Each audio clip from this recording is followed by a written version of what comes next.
What's up, YouTube? This is your boy John from Project Ellsworth, and I am back with you today to give you my review of the 1981 film Friday the 13th, Part 2. Afternoon, everybody.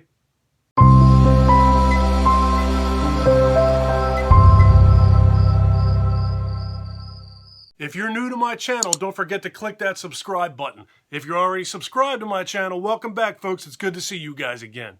Friday the 13th Part 2 was written by Ron Kurz and it was directed by Steve Miner. Starring Amy Steel, John Furey, and Warrington Gillette as Jason. Sandra? Jeff? The day you count on for terror is not over. Friday the 13th, Part 2.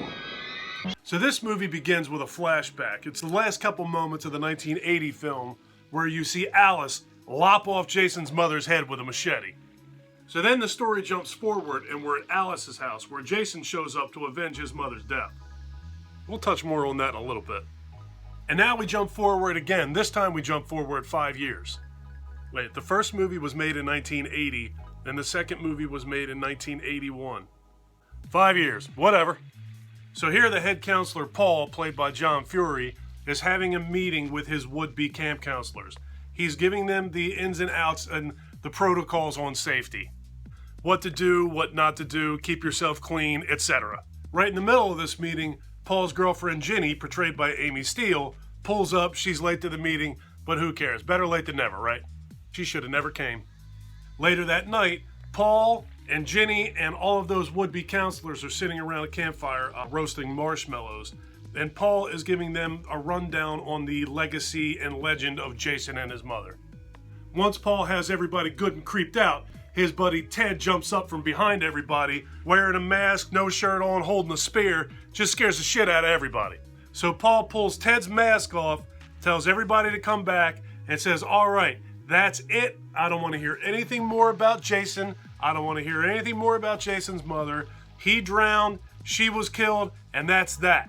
That was definitely not the end of Paul's dealings with Jason. I absolutely love Friday the 13th Part 2. I mean, what more could you ask for? This is the movie that has the campfire scene that is the beginning of every single Friday the 13th montage that has ever been created. This is the movie that introduces us officially to Jason Voorhees. This is the movie that has Sackhead Jason in it.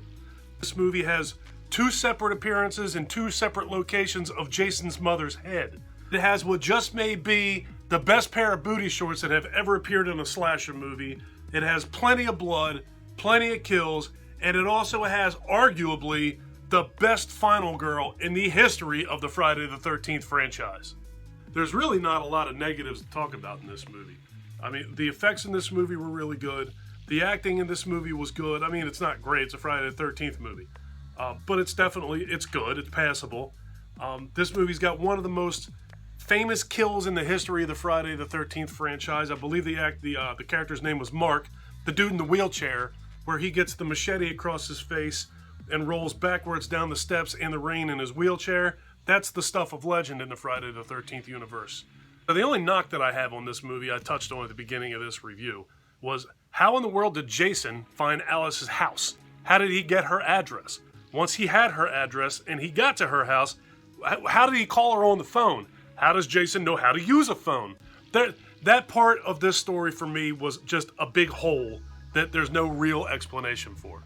Those horror movie fans out there know that if an address and a telephone number are the only things that you can complain about in a horror movie, they did a pretty good job making that movie.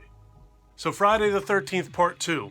This is definitely not my favorite of the Friday the 13th franchise, but it is absolutely in the top half of these movies.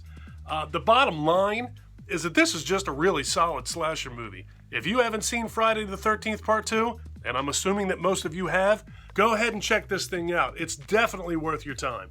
This movie's awesome. Alright folks, that's going to do it for my review of 1981's Friday the 13th Part 2. Have you seen this flick? Where does this movie fall in your rankings of the Friday the 13th franchise? Leave me some comments down below and let's talk about it. If you like this video, please give me a thumbs up. If you really like this video and you have been enjoying my content, please do me a huge personal favor. Click that subscribe button and ring that notification bell. Take care of yourself, take care of each other, have a kick-ass day, and thank you for watching.